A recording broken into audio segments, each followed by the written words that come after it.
We shot the we shot the last scene of this movie very early on, right?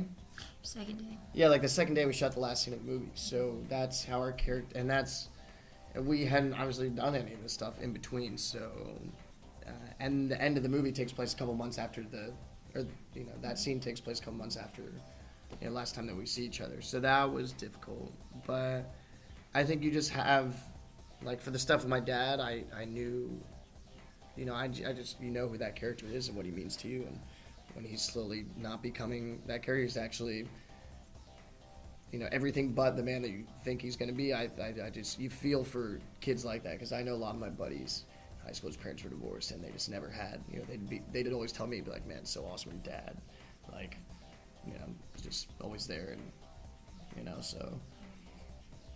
But yeah, sometimes you have to do like the time you meet and the time you break up, and a happy moment right after a sad moment, and hopefully you have some time to get there. But that's your job as an actor. You need to be able to do it. Some things you have to build up, like that car accident scene.